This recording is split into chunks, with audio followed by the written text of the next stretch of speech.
Gente, eu venho falar com vocês hoje a respeito de um trabalho que eu já deveria ter postado na internet, mas quase não tenho tempo, né?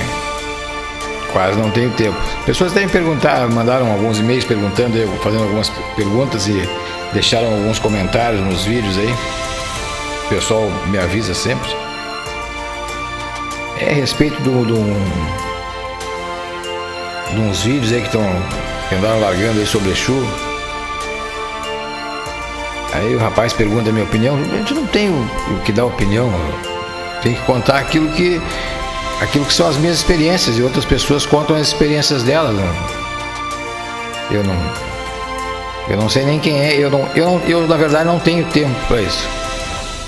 Não me dedico a isso.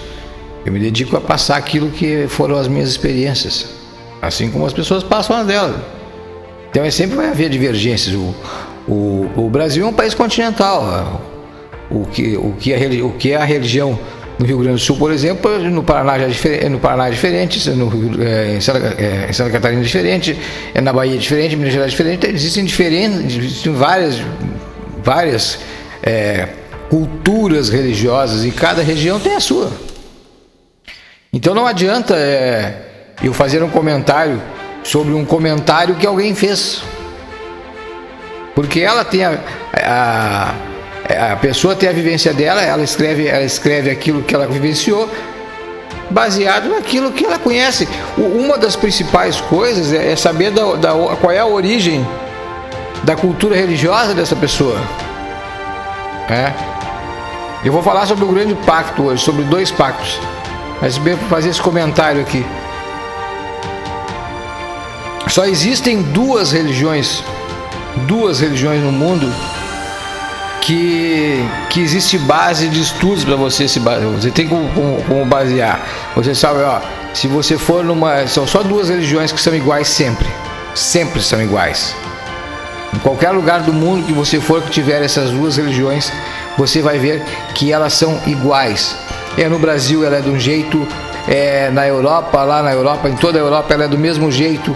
Ela chega na África, ela continua do mesmo jeito. Ela vai à Ásia, ela continua do mesmo jeito. Ela é igual em todos os lugares. Só existem 2 religiões assim. É o cristianismo.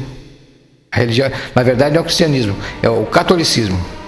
O cristianismo tem divergências, mas é o catolicismo e o judaísmo. São as únicas 2 vertentes religiosas que são iguais sempre. Qualquer lugar que você for, os rituais judaicos são os mesmos, as missas católicas são as mesmas. Mas no Islã existe diferença. Existe diferença de interpretação. E nas outras religiões, então, cada um faz como quer. Então não tem como falar, quando se fala, por exemplo, em Umbanda, não existe... A Umbanda, vamos colocar, só para a gente lembrar aqui, a Umbanda, quando a Umbanda nasce, ela nasce de uma forma, ela nasce mesa kardecista, ela nasce como um trabalho de mesa. É assim que a Umbanda nasceu. A Umbanda que tem hoje não tem nada a ver com a Umbanda como nasceu. Então de lá para cá, para vocês terem uma ideia, que as pessoas estão comentando aí que é a respeito de uns vídeos sobre Exu, eu não vi os vídeos, não sei nem quem é que fez.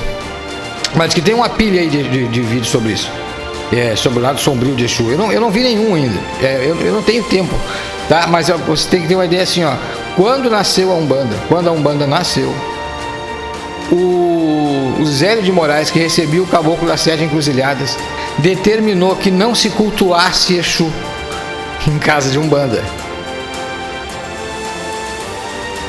Isso foi a determinação do Zélio. Ele fundou 7 casas, e somente numa dessas casas é que existia o culto a Exu. Então, e de lá para cá, muita coisa mudou. Cada um mudou um pouco. Por quê? Porque por interferência das culturas da onde esses religiosos que adentraram para a Umbanda levaram junto a cultura que elas tinham. Tá me entendendo? Se a pessoa ela saiu do judaísmo e entrou para a Umbanda, ela vai levar junto a cultura do judaísmo. Se ela era cristã, saiu da religião cristã e entrou na Umbanda, ela vai levar a cultura cristã ou a cultura católica para dentro da Umbanda. Ela, em vez de abrir com tambor, ela poderia abrir com a reza no Pai Nosso. Se ela sai do candomblé e entra para a Umbanda, ela leva o tambor do candomblé, que na Umbanda não tinha. A Umbanda era palmas e canto só, era assim que começou. Tá, mas não é isso que eu vim falar. Eu vim falar sobre o primeiro pacto. Os primeiros dois grandes pactos que estão narrados na Bíblia. Um está bem claro e o outro está meio disfarçado, mas estão lá. Mas se você quer ler bem sobre isso que eu vou falar, vai ter que ler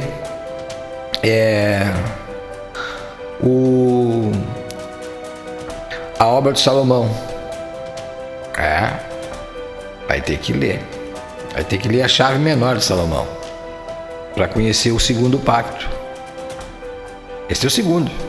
Muitas pessoas pensam que é o primeiro. O primeiro pacto que tem na Bíblia é Salomão, que fez um pacto com os demônios. Não.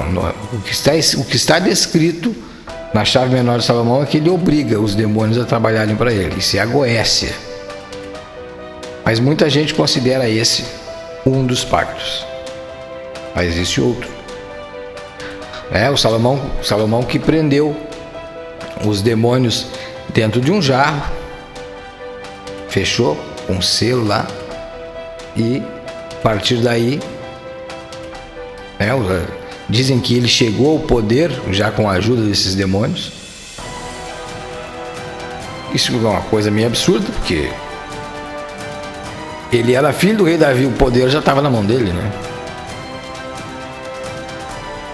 Mas não é isso. O importante é que ele se torna o rei mais famoso, o mais poderoso de toda a história, das histórias bíblicas, do povo de Israel. É o rei mais poderoso de Israel. O pessoal espera a volta do grande império de Salomão até hoje. Os pastores gostam de citar Salomão. Se eu fosse pastor, eu não citava Salomão, porque a vida de Salomão é meio complicada. Até eu fiz um vídeo chamado Salomão, o filho do diabo. Mas então, bruxo, se não é o pacto que Salomão fez com esses demônios, porque é um pacto que ele fez com os demônios, ele obrigou os demônios, mas hoje sabe-se que os demônios estão soltos. Ou não? Eles estão no jarro ainda? Eles estão no jarro ainda? Bom, se eles estão nos jarros ainda, o que é que esse pessoal que cultua a Goécia está fazendo? Não, então é certo que os demônios saíram do jarro. Não estão mais lá. Mas e qual é então, bruxo, o primeiro pacto? Salomão buscava poder. E como se consegue poder? Poder só se consegue com conhecimento. E este foi o primeiro grande pacto. O grande pacto trouxe conhecimento. O grande pacto não trouxe dinheiro, porque nem existia isso.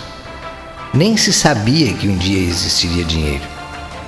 A pessoa que pactuou, ela pediu, ela fez o que fez pelo conhecimento. E isso está na Gênesis.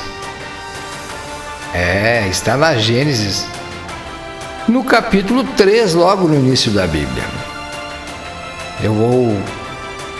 Eu não vou dizer, eu vou ler para vocês aqui. Ora, a serpente era a mais astuta de todas as liminárias do campo que o Senhor Deus tinha feito. E esta disse à mulher: é assim que Deus disse: não comerás de toda a árvore do jardim? E disse a mulher à serpente: do fruto das árvores dos jardins comeremos? Mas do fruto da árvore que está no meio do jardim, disse Deus: não comereis dele, nem neles tocareis, para que não morrais. Então a serpente disse à mulher: certamente não morrereis. Porque Deus sabe que no dia que dele comerdes, se abrirão os vossos olhos, e serei como Deus, sabendo o bem e o mal.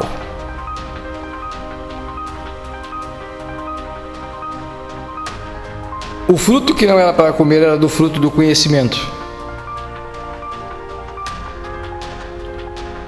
Alguns dizem que a serpente enganou a Eva. A serpente não enganou ninguém, serpente, isso é verdade. Afinal de contas, quando ela comeu do fruto, fez o pacto, é um pacto que ela fez. Pelo conhecimento, ela afrontou as ordens de Deus, não do Criador, sim de Deus. Existe uma diferença entre Deus e Criador. Aqui, essa história é a história do povo de Israel. É a história do povo judaico. É o Deus dos judeus que está sendo afrontado, não o Criador. Ela come do fruto e recebe o conhecimento. Este é o primeiro grande pacto da humanidade. Buscar conhecimento. Ah, bruxo, mas aonde é que está escrito que a serpente era o diabo? Bom, não está escrito em lugar nenhum, a não ser... na verdade está no Novo Testamento. No final do Novo Testamento, no Apocalipse, fala. Existe uma outra passagem também, se não me engano, eu não me lembro se está em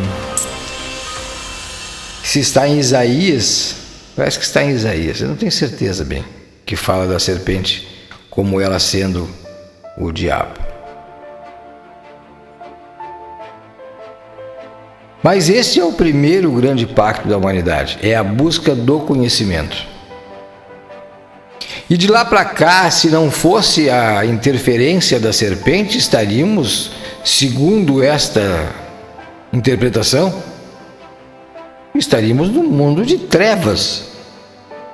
Porque sem conhecimento, não teríamos o mundo que temos hoje. Eu não estaria me comunicando com vocês, porque o homem seria um total ignorante.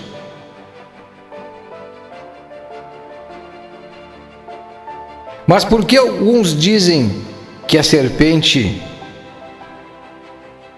era Satanás, era o demônio, era Lúcifer? Depende da interpretação. Com que nome você considera esta divindade? Porque ela, assim, na verdade, era o dono, era quem veio à terra testar os homens. Isso está bem descrito no Lúcifer, a mão direita de Deus. É dando poder, é dando conhecimento que se testa alguém. Na ignorância não há como testar. Todos seríamos cordeirinhos. Seríamos todos boas pessoas, pois não conhecíamos o mal. O mal ainda não existia, o mal ainda não jaz à tua porta. O mal jaz à tua porta após Eva ter comido o fruto e ter oferecido a Adão, que também o comeu. E ali mostra que a partir dali o homem fica desobediente e mentiroso. Por isso é considerado que o diabo é o pai da mentira. Não porque ele mentiu. Se vamos supor que a serpente seja o diabo, ele é o pai da mentira. Mas ele não mentiu. Ele disse que eles não morreriam, não imediatamente. Disse que eles teriam o conhecimento do bem e do mal. Então o diabo, se você considera que a serpente era o diabo, só falou a verdade. Então por que ele é o pai da mentira? Porque a partir daquele momento, tendo conhecimento do bem e do mal, o homem começou a mentir. E já começou a culpar os outros. O homem chegou ao ponto de considerar Deus culpado. Está na Bíblia isso.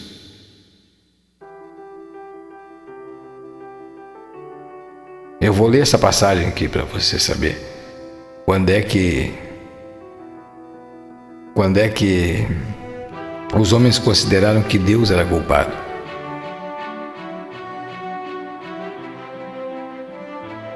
E chamou o Senhor Deus a Adão e disse-lhe: onde estás? E ele disse: ouvi tua voz soar no jardim e temi, porque estava nu e me escondi. E Deus disse: quem te mostrou que estavas nu? Comestes tu da árvore que te ordenei que não comesses?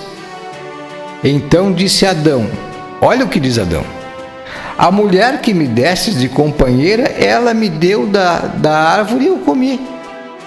Com quem diz assim: o culpado é tu que me deu esta mulher.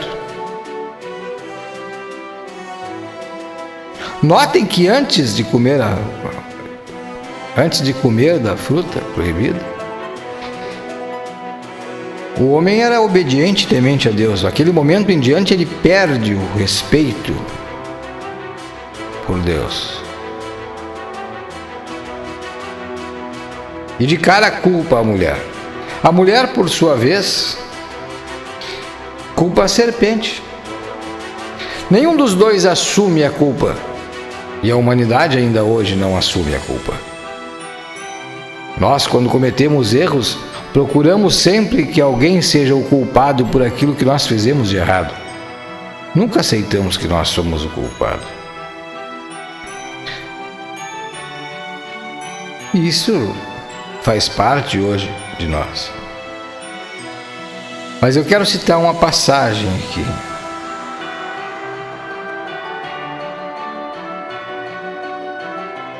Mais um pedaço que também está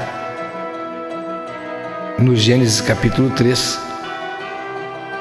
E é aquilo que eu tenho batido há muito tempo, e as pessoas muitas vezes leem a Bíblia. Esse dia alguém comentou: bruxo, me diz onde é que está tal passagem que tu comentou.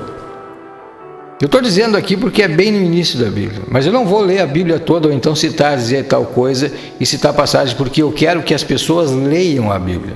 Eu quero que elas entendam a Bíblia. Eu quero que elas procurem.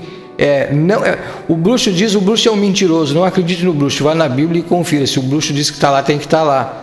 Senão o bruxo é mentiroso. Eu jamais inventaria uma história, diria que estava na Bíblia, se não estiver.